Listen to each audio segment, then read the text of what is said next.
welcome to Health Talk. I'm Dr. Manny. It's not easy to kick a bad habit like smoking or eating too much sugar, but it is also a struggle to incorporate healthy habits like exercise, meditation into our daily lives. So here to help us figure this out is Gretchen Rubin. She's the author of Better Than Before, Mastering the Habits of Our Everyday Lives. Thank you for coming. And you are cranking books left and right. Because, everybody knows your one of the great books that you had, the Happiness Project, right, yeah. which was a bestseller. Yeah. So why pick now a habit-changing type of book? Well, for years I was reading and researching and talking to people about happiness. And what I found is that a lot of times when I talked to people about a big change they'd made, either they'd done something that really boosted their happiness or there was some big challenge that they were struggling with in their happiness, it often came down to something that at its core was a habit. Like they knew that if they got more sleep, they'd be happier and healthier and more productive. But somehow they weren't able to do it. So it wasn't that they didn't know how to get happier, but they weren't able to do the... So in order to navigate the happy mind, yes, you have to either give something up or bring something in. Yeah, how do you make that a reality? Now, one of the things that you say in your book is that in order to achieve that, you have to know yourself. Yes. And so how do we figure that out? Because, I think a lot of people would say, well, I don't know myself. Yeah. I've been myself many times in different times of my life. Yes.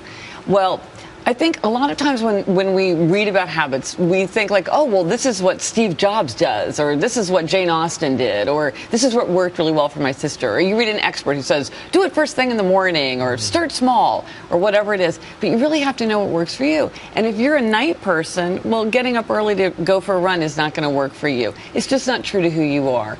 Or if you're a person who gives up a strong temptation more easily if you give it up altogether than if you try to have just a little bit, well, then you need to know that about yourself, too, that if you're trying to resist something that's really tempting to you, it's easier for you to just give it up altogether. Now, in the intro, I mentioned that, giving up something like smoking, yes, and or whatever, excessive drinking, whatever have you, that is bad for you, okay, that makes a lot of sense to a lot of people. And then bringing in healthy habits. Yeah. But sometimes, like exercise and yes, eating better yes, or whatever, or meditation, things that are important to your well-being, they're very hard. Yes. Why is that? I think there's a lot of different things. Part of it is like it's what we want right this minute versus what we want over the long term. Part of it is like our identity. Like if your identity is that you're this sort of outlaw person, then giving up smoking might require you to change that identity. Or if you always pride yourself on being a workaholic, what is it going to mean for you to try to get off email at 7 o'clock every night? You're going to have to change your identity.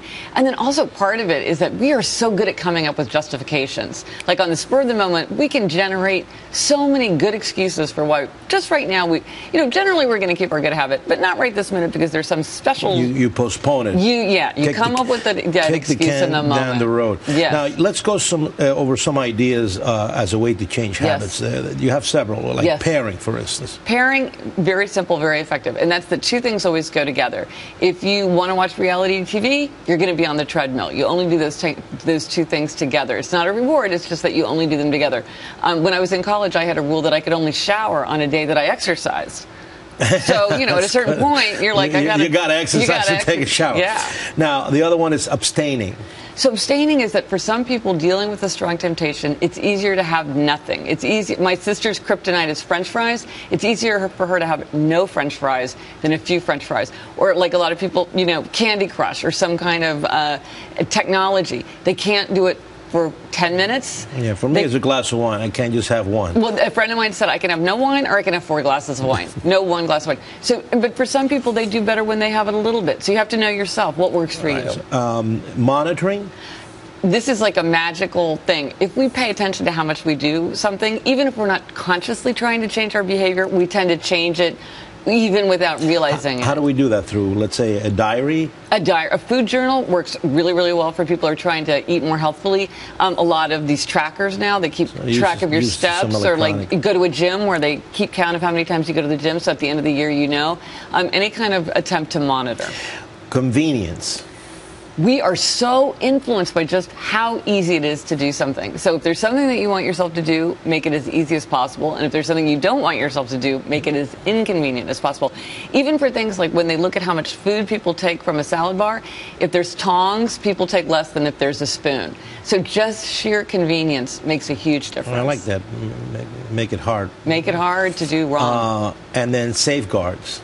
So safeguards is when you're thinking about, like, when am I likely to screw up? Like, really try to anticipate what are going to be the stumbling blocks and ask yourself, well, if I go to a party, then this is how I'm going to eat. Or if it's raining tomorrow, then this is how I'm going to get my exercise. Or if I travel, then this is how I'm going to get my daily meditation in. Really think about it in advance, set your plans, decide how you're going to react in advance. By putting in a safeguard, then you keep that good habit safe as you go forward. But, you know, again, one of the things they say in your book, you have to be mindful of all of this, right? So you have to keep it in the present tense, I would imagine. Yes, and this is sort of the paradox of habits, is that they're powerful because they allow us to act mindlessly. Like, things just run automatic. We're not debating whether to go to the gym. We just get up and go.